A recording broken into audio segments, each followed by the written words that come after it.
Editing our photographs is just as important as the process of taking photographs. Selecting the right photograph and getting it to look exactly the way that you envisioned at the time of the photograph takes time and it takes skill. When we were photographing in the past, we developed our film, we carefully chose the images we wanted to print, and we spent hours in the darkroom getting everything right. Now of course everything is digital. We have our digital darkrooms that we can even take with us on the go no matter where we are. We capture an amazing photograph, we want to share it with the world, we can edit it on the go and it can post it up within seconds. There are so many different apps out there, as we've already seen throughout this course, but in this lesson we're going to check out Photoshop and we're going to check out Lightroom, perhaps two of the apps that are most well known when it comes to photo editing, and have wonderful apps that you can use for editing your pictures on the go. My name is William Eames, your course educator. Welcome back to the smartphone photography course. Welcome to module 2, lesson number 7.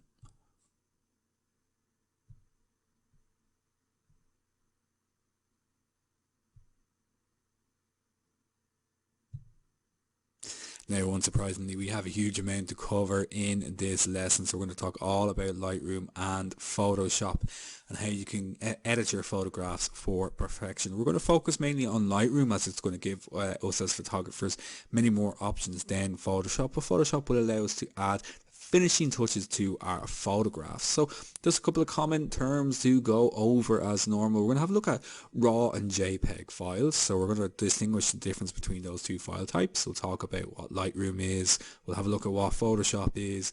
We'll then get into editing through Lightroom and editing through Photoshop Express a little bit later on in the lesson. So first of all, let's talk all about RAW and JPEG in the context of using them to capture our files and also to save them as when we're saving them within Lightroom and within Photoshop. So first of all, looking at the Lightroom app. Okay, so you can download this for free on the Play Store and indeed on the Apple version of that as well, the Apple Store.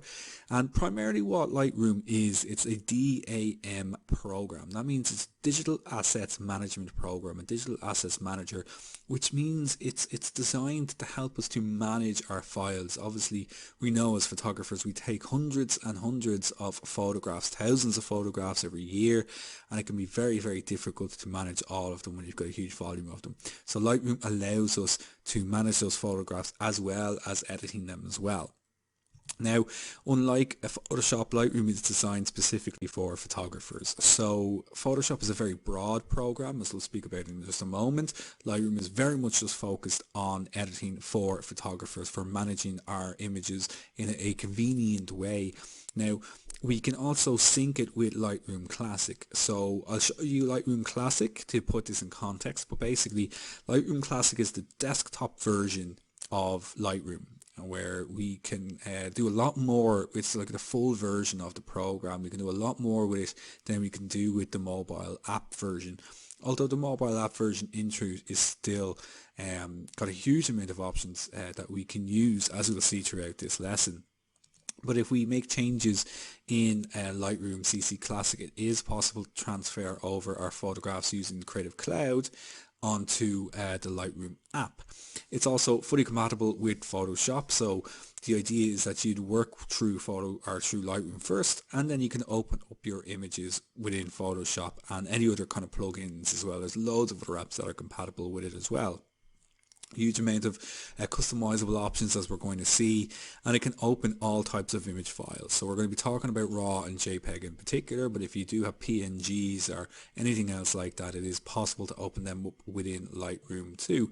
And most importantly, your edits are non-destructive. When we make changes to Lightroom, it's done in a way that is not destructive to your photograph. It's always possible to revert back to your original file. Anytime you save a change to your photograph, what you are doing is making a copy of that image. You're saving it as a completely separate file, but your original file, almost like your negative, is always going to be there for you to edit, to go back to, make changes if needs be, and so on. Now comparing that to Photoshop Express, it's used for editing photos and creating images. So what I mean by creating images, it is possible to do a little bit more with Photoshop in terms of design elements like adding in text, adding in other effects and so on as well. You can use it for editing our photographs, but I think, as you'll see throughout this lesson, Lightroom is better suited for editing our photos compared to Photoshop. However, you may find that you only want to use one app, so you can make a decision whether to use Lightroom or whether to use Photoshop. Now, if you're maybe less just on the photography side of things and you do a little bit more design, you might look at downloading Photoshop and using Photoshop Express primarily. There's a huge editing tools available within it. It is possible to download extra tools for it, although you will have to pay for them unless you are on the Creative Cloud subscription.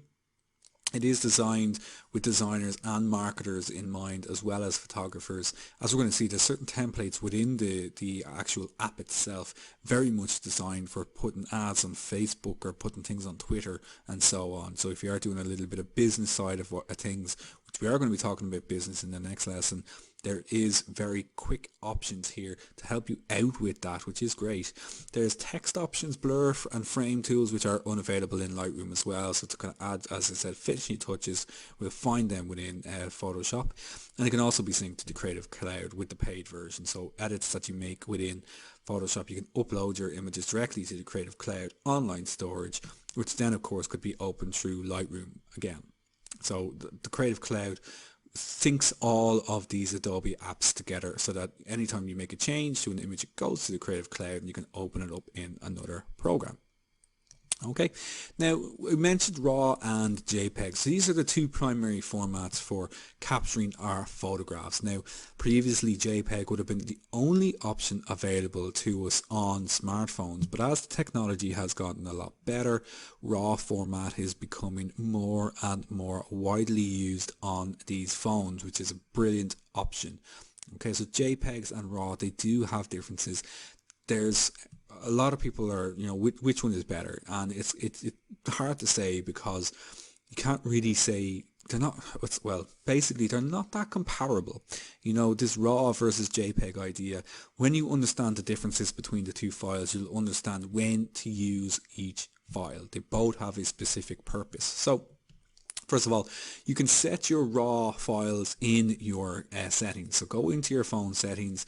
Sometimes it's just an icon where you can see JPEG or you can see RAW. You just press on it and you can choose your different options. You've got RAW, RAW plus JPEG or JPEG. Okay, and if you choose the RAW plus JPEG option, you're going to get the option to capture two files at the same time. So you take a photograph, it's going to capture it in RAW and it's going to capture in JPEG, which is a great option, but of course it's going to use more memory on your phone. So found in the settings, not all cameras have RAW. So again, it's going to come down to the model of phone that you have.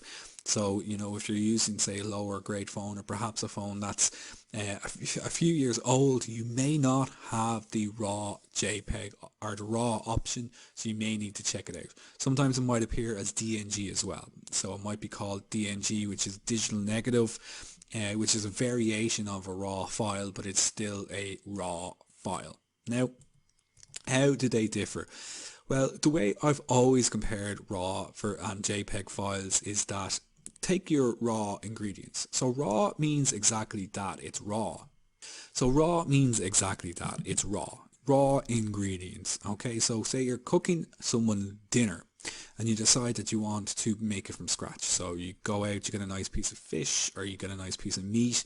Maybe you're making a vegan meal, so you go out and get lots of nice fresh vegetables, loads of different ingredients that you can use to create something that's, yours, is your way of cooking, and says something about you. So it's your own way of cooking these these ingredients to create something that hopefully is delicious. Now, say you're in a rush and you haven't got time to cook for somebody and you need to eat, you might get a microwave meal.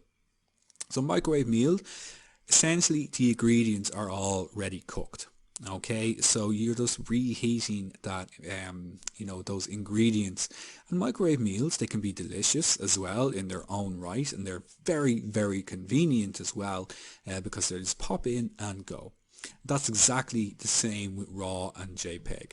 JPEG files have certain changes embedded into the file that cannot be undone. They're embedded into it at the time of capture. Say for example you apply noise reduction to your photographs in camera. That noise reduction is applied to the JPEG and it cannot be undone. So if you've overdone it in the camera, unfortunately you're left with that. Similarly with sharpening. So if you sharpen your JPEG file within the camera at the time of capture, it's going to stay embedded into the file. With a RAW file, that doesn't happen. With a RAW file, you get just the raw data and you make all of these changes afterwards. So let's just break that down a little bit more. So a JPEG is a ready-to-go file. It's designed to be opened in any software. It's designed to be a universal file. It's smaller in file size. It's compressed, which means that it will lose information if compressed repeatedly. So you wouldn't use a JPEG typically for doing repeated editing. It's okay to edit it once, or if you know what you're doing, you can edit it multiple times. But if you keep editing and saving and editing and saving, you are compressing the file to the point where it's going to become pixelated and not look good. It's suitable for printing, so it's designed for printing. If you go into your local camera shop, you want to print off some photographs, you're going to be printing JPEG files. Suitable for sharing, again, posting on Instagram, posting online, sharing in an email. You're going to want to share your JPEG files. But as I said, info is embedded into the file. Sharpness, noise, monochrome, these cannot be undone. They're in the file and you're stuck with them. With a RAW file, and JPEG is an acronym. It stands for Joint Photographic Experts Group. JPEG, Joint Photographic Expert Group. And these were basically the standard, the group that came up with the standard for the file to be opened in pretty much any software. The idea of a JPEG, it can be opened by anyone who has access to any kind of image viewer. Now a RAW file differs is that it's an uncompressed file, so it's a large file. It takes all of the information from the image sensor. There's no changes in it, which means it's a much larger file size. It's not universal, so it's not going to open up in every single program, which is why something like Lightroom is so handy, because it will open up these files for us. It needs to be processed, which means it needs to be edited before it can be printed or shared through software. You can't print from a RAW file directly, and you should never share your RAW files. You should always be sharing a copy, which is a JPEG, with somebody. You should keep your RAW files like they are your negatives. It's a lossless file. It cannot be overwritten. You can't save over a RAW file. You can only make copies of it that you're saving, but your original file will always be there for you to go back to work on. Gives you the maximum dynamic range from your image sensor, so it'll give you the best quality in the sense that you'll see the best possible range of tones in your photographs, but you may need to edit the image to bring some of those tones back. Out of file cameras can look a little bit flat for this reason, because you have to do a little bit of work on them, and they can also be a little bit difficult to understand at the start. RAW is also not an acronym. It means raw as in raw ingredients, raw data. It's just raw. It does not stand for anything. Now, if you were to have a look at a RAW file versus a JPEG file out of camera, you can see here clearly the difference between the two files. The RAW file is a little bit more muted. The colours are slightly different. They're much more vibrant in the JPEG. The JPEG file, probably a little bit difficult to see here, but it is actually a little bit sharper. The white balance is a little bit warmer, and there's a little bit more colour in it compared to the RAW file. That's because the RAW file is unedited. We haven't made any changes to the RAW file yet. We need to apply those changes through Lightroom, or indeed through any other app that we have, like Snapseed or Photoshop, that can handle RAW files. So let's move on and let's have a look at how to use Lightroom, and we'll look at the different versions of Lightroom. First of all, there's a lot of confusion between the Lightroom CC, which is the app version, which is what we're going to cover in this lesson, but there's also CC Classic as well, which is the desktop version. So I'm going to run through that one first. Now, before we have a full look at Lightroom Mobile, I just very quickly want to go through the full version of Lightroom CC Classic, or Lightroom CCC, which is the desktop version of Lightroom. So this is available for download from Adobe. It is a subscription service now, so you'd be paying a monthly subscription for it. In the past you were able to buy it as an outright program as well, but currently it is a subscription service. Now the idea of Lightroom is that you can organize all your photographs on your computer. You can use it for creating new folders, move images around the different folders. You can of course use it for editing as well, and you can also create what are known as collections. And collections basically are they're like playlists for your photographs. So say for example, if you're familiar with Spotify, if you're familiar with iTunes, and you're making a playlist of your songs, you're essentially doing the exact same thing when you're using collections. Now collections are important when it comes to Lightroom Mobile, because we use them to sync our photographs with Lightroom Mobile. So if you are paying for Lightroom, if you're paying the subscription service, you will have access to the cloud, to the Adobe CC, the Creative Cloud, which basically means it's storage for your photographs. It's online storage for your photographs. Now, the desktop version of Lightroom, your photographs are still stored on your computer. You're using Lightroom to organize those photographs, but they're still stored on your computer. They're not stored within Lightroom. Lightroom is simply an interface for interacting with your photographs. However, we can sync them to the online cloud storage, and we can do that by using collections. So if you have Lightroom and you want to start using it in conjunction with the Lightroom app, you can sync with Lightroom app, and that way you can access your photographs from your computer on your phone, which is brilliant. So say for example, I've got a couple of different ones here. I've got this wildlife one. If I click on this and I right click on it, I have an option called Sync with Lightroom, and I can just click that off and it will sync then onto the cloud storage. Now it doesn't happen instantly, it takes a little bit of time for it to sync with it. You can make it public, so if you were sharing this with somebody, for example, you can make it public and it will give you an URL that you can share with them. Okay, now you can see also beside it we have these little symbols beside each of the thumbnails. Well, they've disappeared there. We now have these little symbols that indicate that these are uploading to Lightroom. Now, to begin syncing, you need to activate it through your account. So you click down your account. Obviously, we're using the Shaw Academy one here, and you can start syncing your photographs here. So you'll have to activate it here initially. Then you create your collections. You right-click on your collection, and you can then sync with Lightroom. When you've got that done, you can then go to Help. And you can go to, let me just find it here, always takes me a second, view your synced collections on web. It'll open up a URL for you. There we go. And you can see there's some images, some folders that I have uploaded previously. And as you can see, it's currently uploading. It's nearly finished, or maybe it's uploaded them all. It's uploaded the wildlife folder. So what that means then, when I open the Lightroom app, it is possible for me to access anything that's in the cloud through the app.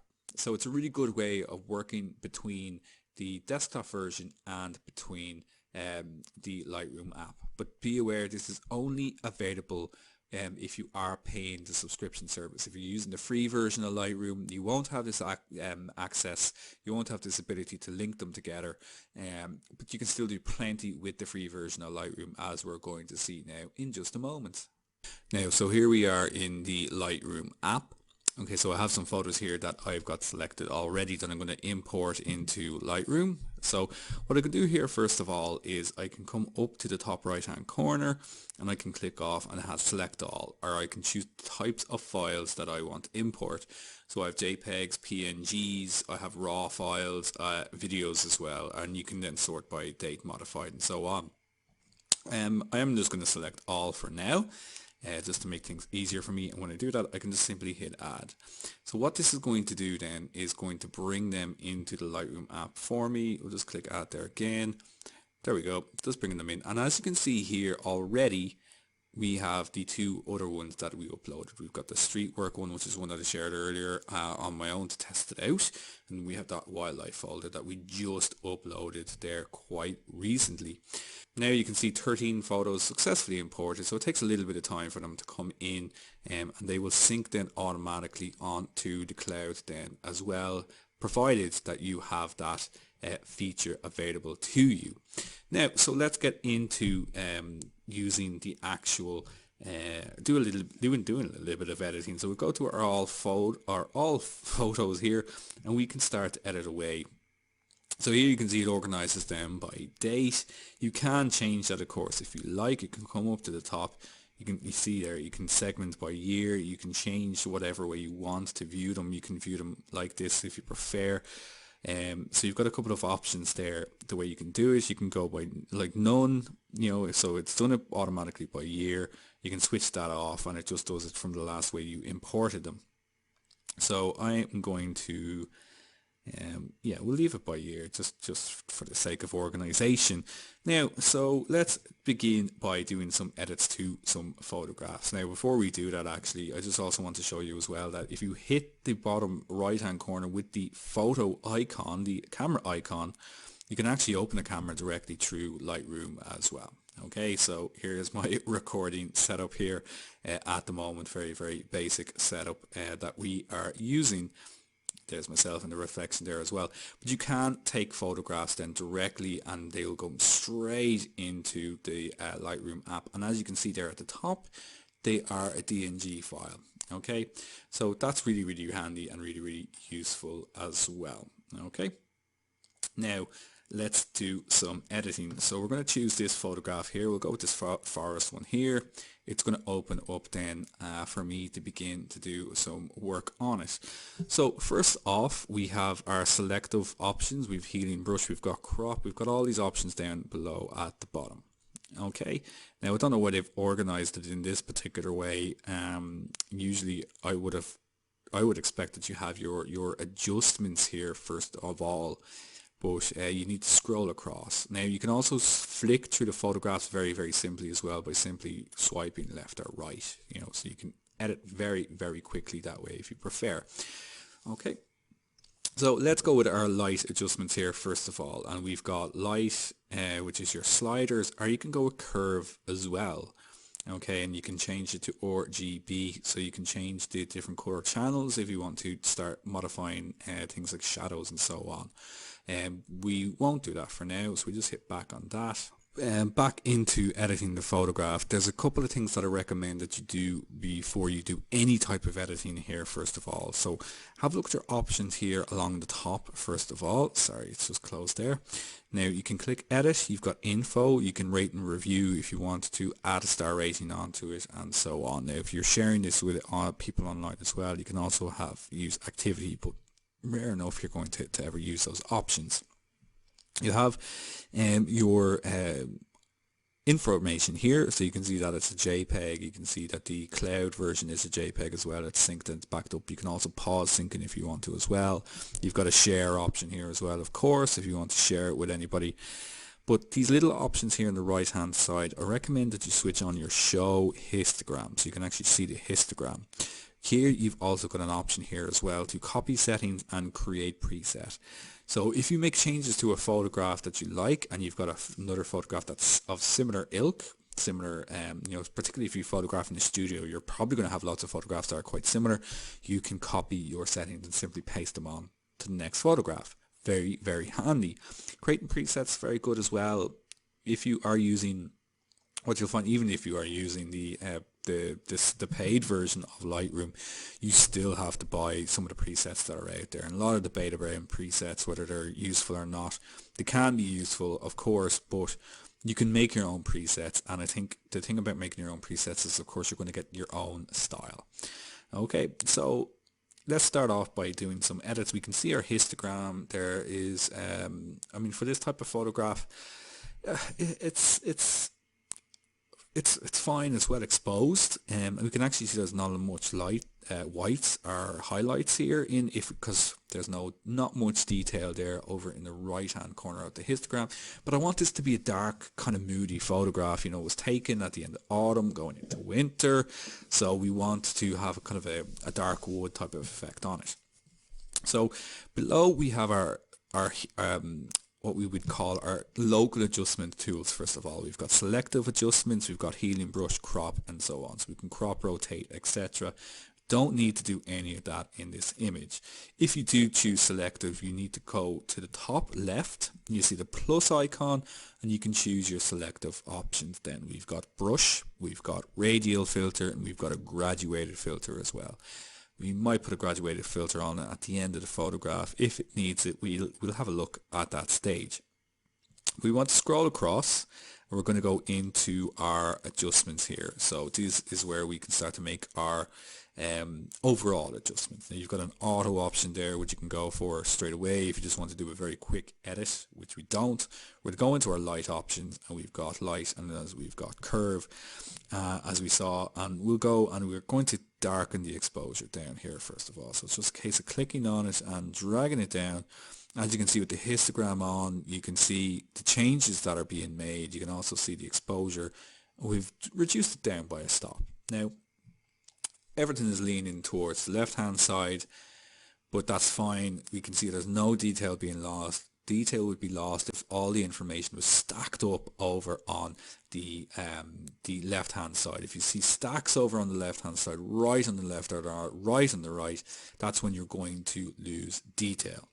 Okay, so I've gone into geometry there. We don't want to do that just yet, so we'll come back to our editing. Next we want contrast. We're going to increase the contrast a little bit. Remember, that separates the whites and the blacks. As you can see, if I reduce the contrast, it pushes the histogram towards the middle part of the histogram. That's where our grays are. That's where our exposure is, that the middle kind of exposure.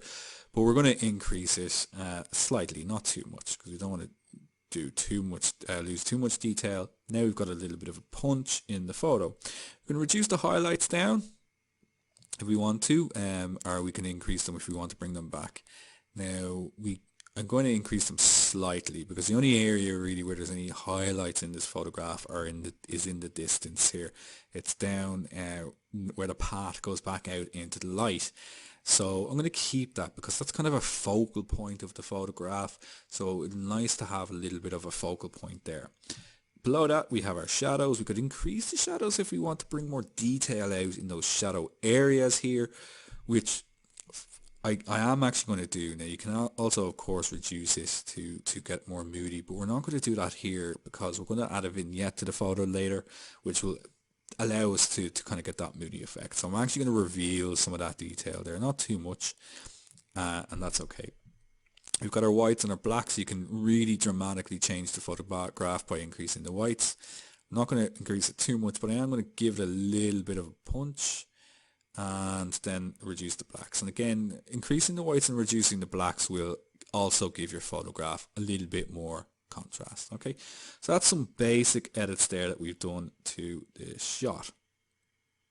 Okay, now if at any stage you make a change that you don't like, it is possible to go to the very end or just scroll down at the bottom of the screen and you can actually reset the photograph, or you can go through the history and see the changes that you've made.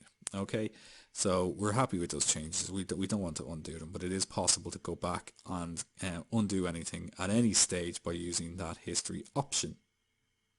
Now, beside our light, we have our color. So let's click on color.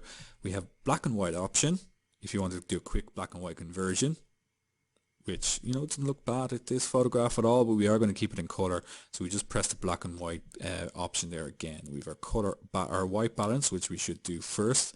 You've got as shot, you've got auto, or you've got custom if you want to just manually change it by using the sliders here. What I'm going to do here instead is I'm going to use this little eyedropper here, which is over on the, sorry, I'll just go back there so you can see it. So it's just underneath the mix option there. Okay, and if I click on it, I can choose to set the white balance myself. So when I hover over parts of the photograph, you'll see how the photograph begins to change color. What we're doing here is we're telling Lightroom that the color that we're selecting is gray, and it adjusts the white balance based on that. Neutral gray should have no color cast. So when we tell Lightroom that we've selected a neutral gray, it adjusts the white balance based on that. Okay, so the path is gray. Now it's maybe perhaps not exactly neutral, but it's close enough, so I think this is good, and yeah, we can just click OK on that. So we just click the check mark there. Now, so that's done an adjustment on the white balance. As you can see, it's added a little bit of green in the tint. Now we can do more than that here, just setting the white balance. We can go to mix as well. Now mix is very powerful editing option here, as we're going to see. As you can see, it's broken down into the different colors. We've got red, orange, yellow, green, etc. And these are the kind of key colors when it comes to our color wheel. We've got our primary colors, we have our secondary colors here as well, and a couple of tertiary ones too. Now if I were to select, say, we'll go with the green actually because we've got it select. As you can see here, it's broken down then into hue, saturation and luminance. Now with hue we can change the color to the color that's on the left or the right hand side of it on the color wheel. Now what I mean by that is if I'm just going to switch off the histogram for now just so we can see it a little bit more clearly. Pay attention to the upper part of the photo where there's a little bit of green there. If I increase the hue, so if I go to the right hand side, you can see how it's becoming much more green, but it's kind of, you know, almost, I would dare to say, toxic looking kind of green, because we're kind of pushing it really into aqua territory as well. So it's mixing aqua and green and you're getting this kind of intense green look. If I go the other way, as you can see, that green is now becoming more yellow because it's going to the other side of the color wheel where the yellow is beside it. So it works on the analogous kind of color wheel. If you remember, that's the colors that are side by side, and you're able to change it to the color that's either on the right or either on the left. We're going to increase it a little bit. We want to bring a little bit more green into the image. Now below that then we have saturation. So saturation, I could remove the color altogether by reducing it down, by bringing it to the left hand side, and that just takes it out altogether, and it takes that color out and it gives that black and white look, because, well, it is black and white. We've taken the color out from that section. So that's how you can kind of do that color pop effect if you want to get rid of all the colors but just keep one. That's one way that you could do it. I'm going to increase it slightly. I want to give a little bit more intensity to those greens. Luminance then is the brightness or the darkness of the green. So if I reduce it down altogether, it makes those greens darker. Now you don't want to go too dark with it because they begin to look a little bit muddy. So remember, you can just pinch to zoom in on the photo. It looks a bit messy, a bit muddy. Now you can increase it and it increases the brightness of them, and then as well, again, you don't want to go too far because you begin to lose detail. So we're going to increase it slightly, ever so slightly, to around there. Actually, no, I'm going to darken it. I want to try and put a cap on it. So we'll reduce it down a little bit, and I'm happy with all of those changes. I can click done. Now of course you can go and do the other colors as well. So say for example I might add a little bit more red to the oranges there and increase the saturation a little bit there as well. Darken them a little bit too. Now we've got a kind of nice red, natural red and green balance in the photo. Okay, so really happy with how that's looking at it. Click done. Those changes are applied to the shot. So we can go to our next step then, which is going to be effects. Now effects, as you can see, we've got like things like texture, clarity, dehaze. We've also got this option called split toning, which will allow us to add colors to the highlights and to the shadows. So you can actually mix two colors together, one for the shadows, one for the highlights. I don't want to do that in this particular image because there is a natural kind of balance between the green and the red, as I just mentioned, so I don't really need to do that. But if you want to, you can get very creative with your split toning. I'm going to add a little bit of texture. Texture just brings out detail in the photo. So if I increase it slightly, because there is a lot of texture, we've got the path, we've got the leaves, the and the leaves on the ground, so we're going to increase it ever so slightly to about 20. You can also increase the clarity a little bit as well. So clarity will add mid-tone contrast, which I should bring back my histogram just to see how we're going. And that just gives it another little bit of a boost, a little bit of a punch. Dehaze is if you've got a hazy type of photograph, you can add a haze effect to it, or you can remove haze by increasing it. Gives a dramatic look to the shot, but I think it's a bit too much. I don't need it in this photograph. Then we can add a vignette, which we are going to add a vignette. So we can increase, if we go to the right on the vignette, it adds a white vignette. If we go to the left, it adds a dark vignette, which is what we want. I'm going to bring it to around there. We can change the control of the vignette then by changing the midpoint. That's where it starts from, whether it's closer to the center or if it's pushed out a little bit more to the edges. We're going to bring it in close to the center. We can feather that then, so we can make it softer, or we can go right down, and as you can see, you've got a very definite defined vignette there, which we don't want. So we're going to feather it.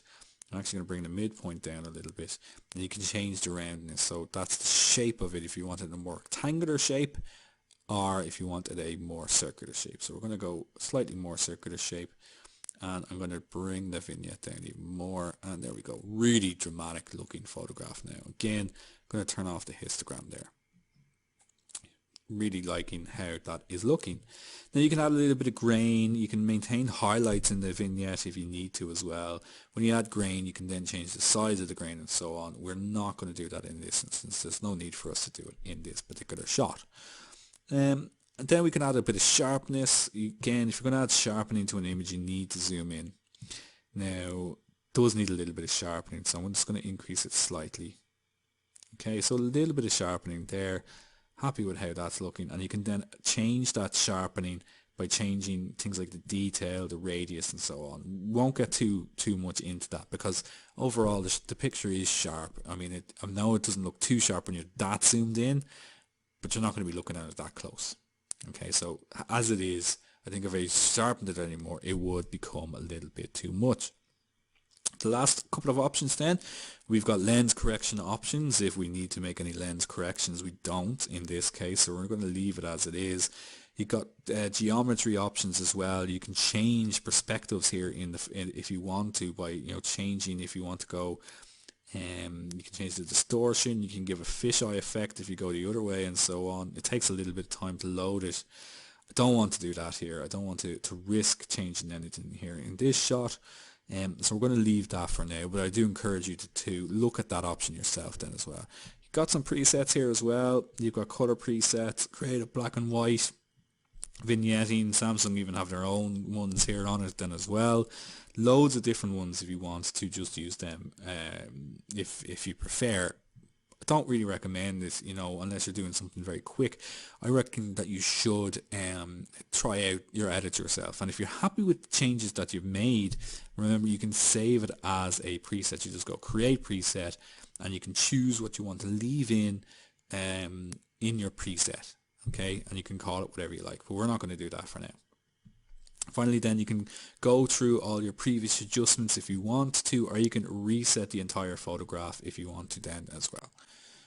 I'm not going to do that obviously, because I wanted to keep these changes. So I'm really happy with all of those edits. I don't need to do anything else here now. I could share that photograph if I wanted to. I could save it to the device here as well if I want to. So if I want to save it, and well, it's doing that now. So it's creating a copy of the photo. Okay, it's a copy of the shot. It's not the original photograph that it's going to overwrite. Lightroom won't overwrite your original shots. It's exported it, which is what's called saving in Lightroom. So I've now got a copy of that shot. Okay, if I'm finished then with that, all I can do then is I just exit that now, and it saved those changes. So I can come back into this photograph at any stage and start doing more editing to this shot if I wanted to. It'll always keep those changes for me until I decide that I want to reset it. So I could do a completely different version of this photograph if I wanted to, and save it as a separate copy, and then have lots of different variations of this shot. So that is the Lightroom app. Still more to explore with it for sure, but that's all we're going to be able to cover in terms of Lightroom in this lesson. Let's get into having a look at Photoshop. Now, so before we move on to having a look at Photoshop, let's just have a quick check-in and see where we're at with our skills. So we've covered a lot in this lesson when it comes to editing. So massive jump there in terms of our editing ability, which also allows us to get more creative then with our photographs, to kind of see beyond the capture then and fulfill our vision for what we want to do with the shot. So we're near the end of this module, so only a sliver left of skills to pick up before we complete all of the skills for this one. Now, just having a quick look at what is coming up in the next lesson. So we're going to talk all about starting a business, having a look at how you can set up a photography business for yourself. So that's going to have a look at how you can begin to start putting a portfolio together, where you can start getting clients from, how to set a budget for yourself and so on. So it's a really, really great one to check out. Even if you're already starting a business or you already have a business, you just want some tips on what you can do with your photography, how that can help to increase the amount of clients that you have. Be sure to join that lesson. Now, so our final topic then, we'll have a quick look at Photoshop Express. And what we're going to see with Photoshop Express is that Lightroom does the heavy lifting, and Photoshop then will be kind of for adding the tweaks. Photoshop Express is very much designed for people who just need something done very, very quickly. So, you'll see all the kind of standard exposure adjustments and so on, but there's a little bit more where you can add text to it. We can add some blur to our shots. We've got lots of preset kind of crop modes and lots of frames and so on as well. So let's dig in and get into using Photoshop. Now, before we look at Photoshop app, just same way that we had to look at the Lightroom full version, let's have a quick look at the full version of Photoshop. And a lot of this is so that you get an understanding of the differences between these different apps and why you would be paying for something like a subscription service as opposed to using it for free. With Photoshop, there's a load of different Photoshop apps out there. There's Photoshop Express, there's Photoshop Touch, there's Photoshop Sketch, and there's just loads and loads of them. And basically what each one of these apps is doing, it's taking different parts of Photoshop and breaking them down into smaller bite-sized chunks. Within the full version of Photoshop, we have a huge amount of tools available to us to edit photographs. Now we can edit them, making adjustments, things like our exposures, everything that we kind of looked at within Lightroom, but there's a huge amount more we can do with it. Photoshop is a very broad program. It's not just for photographers, it's for designers, it's for people who design web pages, architects, marketers. Loads of people use Photoshop. It's a really, really broad program. So for that reason, they broke down the program into smaller apps to suit the needs of the user. So we're going to be looking at Photoshop Express in particular because that of course covers photography. So let's get into looking at Photoshop Express. So here is our app. So when you open up the app, it's going to ask you to open up a photograph. You can see the last photo that we edited here. But if I go to my all photos option here at the top, you can see I can actually go directly to Lightroom.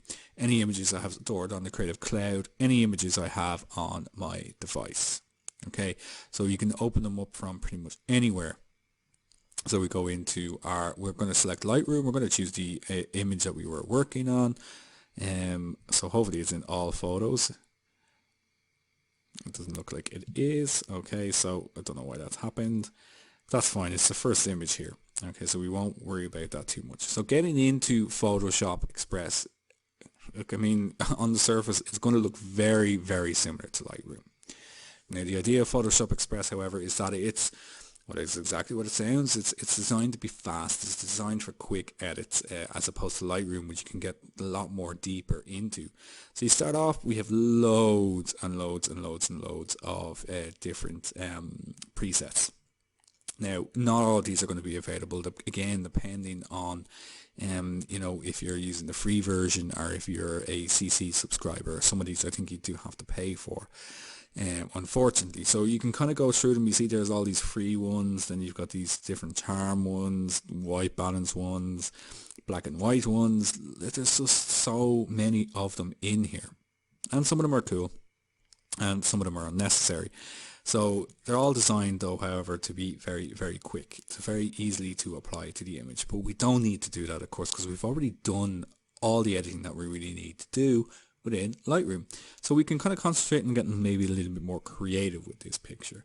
Beside that, we have, now it's only in its beta version, as you can see, we have these different effects that we can apply to the image. We have light leaks, you've got bokeh options here as well. Okay, so you can see some of the light leaks, for example. You just click on it, takes a second for it to load up, and you can then adjust it as is needed. Now, I mean, you know, whether you use them or not is entirely up to yourself. Something like this wouldn't be too bad, say in a studio type of photograph. I don't think it's great, but you know, they do have their purpose. If you want to get rid of it, you just simply undo, you press the undo button at the top.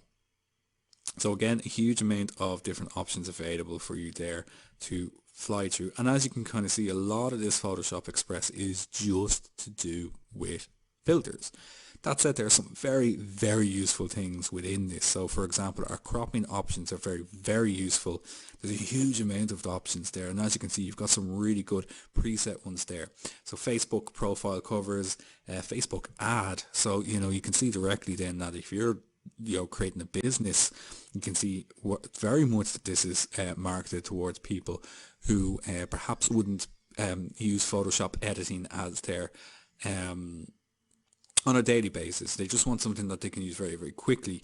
So, you know, you've got these preset options available to you already. As you can see, there are so many options available. So that is really, really useful. We're not going to crop this photograph. We don't need to. So we'll move away from the cropping into the next option here beside it, which we are looking at making our corrections. So a lot of these we won't need to go through because we've already gone through them. But as you can see, you've got some preset options with sharpening, reducing luminance, reducing color, dehaze, grain, a lot of the ones that we saw within Lightroom. So, you know, unless you're just using one of these apps on their own, I recommend that you do the changes, your exposure, your color changes, all that kind of stuff within Lightroom first. And you do any other extra changes that you want to do within Photoshop afterwards. We have a split tone option next. As we saw that in Lightroom as well. We don't need to go through that again. We will look at the blur one though, because this is something that is in Photoshop which isn't in Lightroom. So if you have been struggling to create depth of field effects within you know, your photographs, you can absolutely do it through Photoshop. Well, type a kind of effect through Photoshop. It's not going to be exactly the same. Now, we've got full blur, which if we want to blur the entire image, all you do is select full and you can blur it that way if you like. But we don't. We want to go to the radial blur, and basically the radial blur will allow us to, as you can see here, it's a circular blur, and we can add a blur anywhere in the photograph. Now we can change the size of it by simply selecting one of the arrows. The outer circle is a feathering radius, so the further we drag it out, the larger the feathering area is going to be. The inner circle then is our actual blur, the area that won't be blurred. So everything outside of the circles will be blurred. So say we're going to blur the path here. Okay, so I'm going to increase that, and as you can see, everything around it, everything on the outside of it becomes blurry. Now there's on the top here, there's a before and after. So you can see if I click it on and off, you can very clearly see the difference there. Okay, so you can adapt that then as you prefer. I'm going to drag it out a little bit, just have a little bit of blur at the edges. Okay, great. So I'm happy with how that looks. Next then, you can move on to your vignette. We don't need to add one of those, but you can see the same options here then again. So that's all your kind of corrections, your adjustments there. The only one that's really kind of any different here compared to Lightroom is that blur option. Now if we go to the next one then, at the bottom one, you can do some basic changes here as well.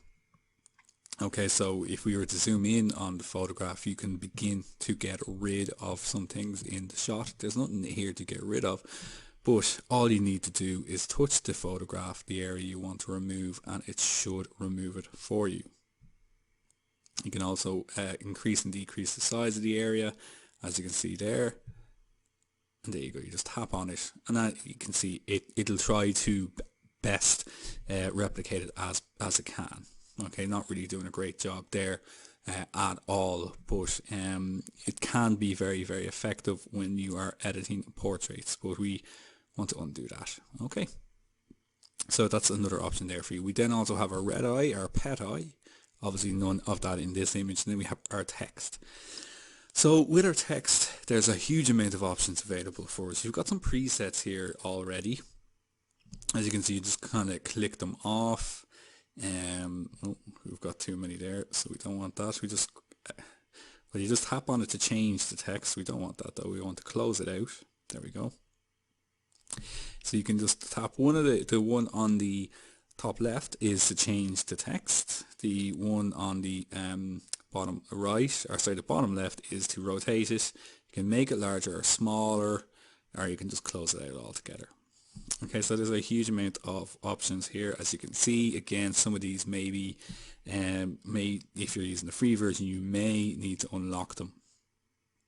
Okay, so that's actually not a bad one for this style of photograph, I must say. It looks okay. Alright, so I'm not going to add text to this, but you can change the font. So you can just select your font here, and then you can go to the different font styles. Huge amount of options available for you. You can change the colors, of course. So you try to find one that maybe still stood out. Probably going to be white in this case. As you can see, there's a huge amount of colors available to you. And you can change the alignment then. So just like Word, you know, you can have it left, you can have it right. Okay, so we're not going to do that, but as you can see, there's great potential there with using your the font option there when it comes to Photoshop. Then you've got some other options. You've got stickers, so if you want to pop in flowers, different designs. So if you are kind of more into the design side of things here, very, very simple to add them into the shot. If you've used Instagram or any kind of editing option, you know, you're going to be very, very familiar with these. So like you could put in, you know, a splash like that. Again, you can just rotate it. Not a huge amount that you can do with them, to be honest, you know, but they can add a little bit more fun, you know, particularly if you're doing a type of design. Finally then, one thing that I really like using Photoshop for, like the blur tool is great, but also is the frames that are available. So as you can see here, you've got some basic ones here, your vignettes as we saw before. So some thin frames. You've got edges here as well, and you've got frames then the whole way through. So there's a huge amount of different options available to you there. Some of these are great, you know, if you're posting onto Instagram, just to give you a kind of a preset crop almost already. I like the circular one as well. It's also an interesting idea. But I think the one that really, really works is this matte one here, which gives it a kind of classic look of a kind of fine art type of print. So I'm going to go with that one. Really like that particular one, but there's a huge options, again, a huge amount of options available for you. So if you're happy with all the changes, then all you need to do is go to export. As you can see, you've got a huge amount of options here again that you can choose. You know, if you want to go to Creative Cloud, you can send it into Lightroom, so you can open it up into Lightroom, save it into your gallery, or open it directly into Instagram. You can add a logo onto it as well if you want to, or you can, as you can see, it goes into the very, it's hard to see it on this, but it goes into the very, very top left hand corner, you know, if you wanted to do that, which, you know, we don't want to do that, but yeah, you can put a stamp on them if you like. So there you go, loads and loads of options available for you, and we're just going to save this to gallery. So I'll have another copy of it. Now you can also see the JPEG quality is at 85. Now I could increase that. All you need to do is tap on it and you can increase it, set it to maximum. But again, you know, if you're posting this online, you're not going to need to save it very, very large. So that's that. That is how we can use PS Express. As you can see, a lot less to do in it when we're using it in conjunction with Lightroom, because most of the changes that we're going to need to make are going to be done with in Lightroom. Now I don't need to save this because I've already saved it. Now, unsurprisingly, another marathon lesson, a huge amount that we had to cover in that, but I do hope that you found it useful. Looking at what's coming ahead in our final lesson of this module, we're looking at starting a photography business. So don't worry, it's not going to be as dull as it looks here, but it is going to be very, very important. We're going to have a look at how you can just get yourself set up and things to think about, that you can do with your photography now at this stage, and how you might make a supplementary income for yourself with your photography that might lead on to something a little bit bigger. Now, well done on completing lesson number 7 as usual. Any questions or anything like that, please email us at support@shawacademy.com. I have a challenge for you, as always. I'd like you to edit a photograph to the Lightroom app and show us a before and after. So show us the image before you edit it, and then show us an after on that image as well. So Shaw Smart Photo, as usual. Please post it to Twitter and Instagram, and also tag us on Facebook as well. So well done on completing lesson number 7. Just one lesson left to go in this module. So I'll see you all back again here very, very soon for lesson number 8 in the Smartphone Photography course. Until then, take care of yourselves. Bye bye.